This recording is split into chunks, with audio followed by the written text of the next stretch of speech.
Alright, hello, welcome back. In this video, I'm going to show you how to use the NPV function in Excel to calculate the NPV of a project. And we'll start with our familiar example of the YouTuber. Okay, so recall that the YouTuber going to spend $5,000 today, right, and then is expected to make a profit of 1,000 the first year, 2,000 the second year, 2,000 the third year, and then 1,000 the fourth year, and then it'll end, right? And the YouTuber has a 9.5% opportunity cost. So let's go ahead and calculate the net present value of this using the NPV function. Okay. So I'll start off. I'll put a little t here, and this just denotes the time. And then I'll for each cell, I'll to the right of it, I'll put in a number denoting the period. Okay, and then we'll do CF, and CF just stands for cash flow. So for time 0, this will be negative 5,000. For 1, this will be 1,000. For 2, this will be 2,000. For 3, this will be 3,000. And, oh, oops, excuse me. No, that's 2,000. I'm sorry. Got ahead of myself. Or not get ahead of myself, just didn't say it right. And then for 4, it'll be 1,000. Okay? So to calculate the NPV of this, we could use macros, but luckily there's an NPV function for this, so I'll just call this NPV, and it's just equal sign NPV, and then we open a parentheses, right? And then, so the first thing we put in for the NPV function is the actual interest rate, right? And that, in this case, it has to be put in decimal form, like we've seen before. So this has to be 0.095, since that's our opportunity cost that we can earn on a bond fund. And then we do comma. Now, after this, it's the values of the cash flow starting 1 year from today. Okay, so it's important to remember you don't include when you put these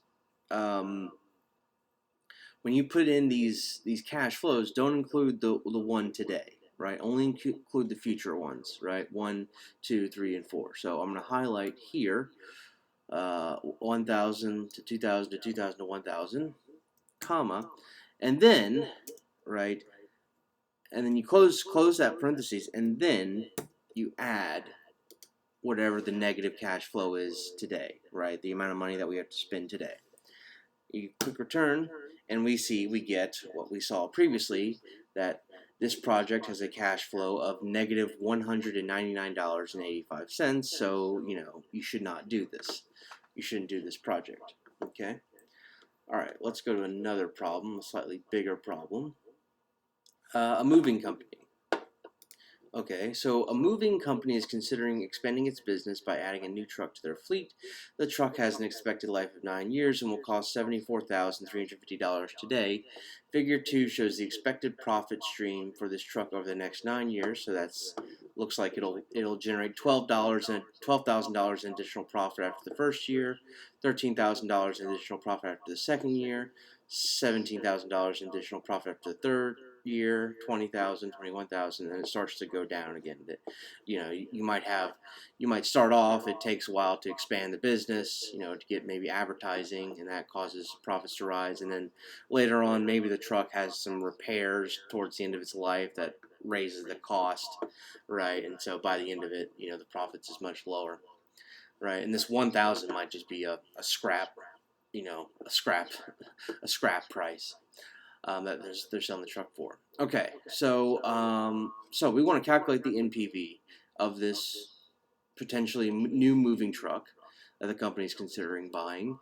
And so first thing, of course, we need to do T, and then we'll do 0, and then 1. And then once I do that, I can just highlight these two, and then just drag this over until I see 9.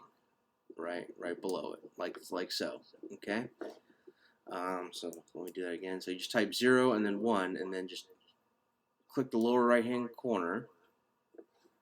So you highlight 0 and 1, and then you just drag over. All right. Now we'll put the cash flow. So this is negative $74,350, 12,000, 13,000. This is 17,000, 20,000, 21,000,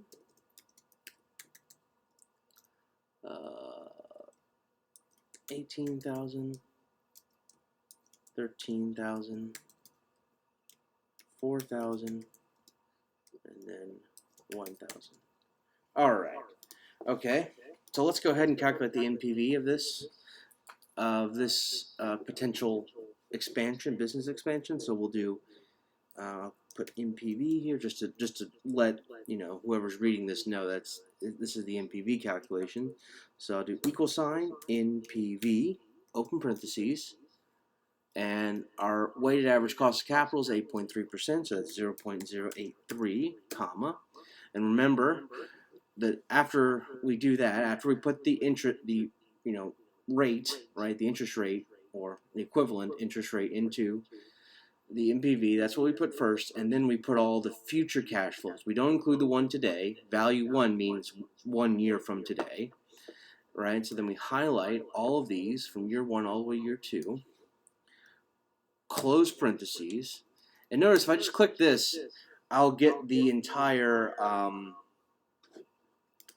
what I'll get is actually the present value of all these future cash flows, okay? I don't know why there's an error on that. Hold on, let me look at this. Oh, yeah, to include sales now.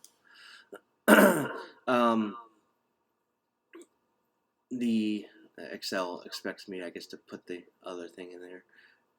But notice if I don't add this after the fact, then I'll just get the present value of all these future cash flows, right? The 12,000, 13,000, all the way to 1,000 year 9, right? So the future value, the present value of all these future cash flows is $85,378.50. And so you can kind of see from this already that this NPV is going to be positive, and so the moving company probably should buy this truck, right? But to actually get it, we need, and that's because the present value of all the future cash flows is greater than the expenditure on the truck. So if I do this, I'll just add now that, and we see we have an NPV in reality of $11,028.05. Okay? All right, so that'll do it for this one, and you'll hear from me again. All right, have a good one. Bye.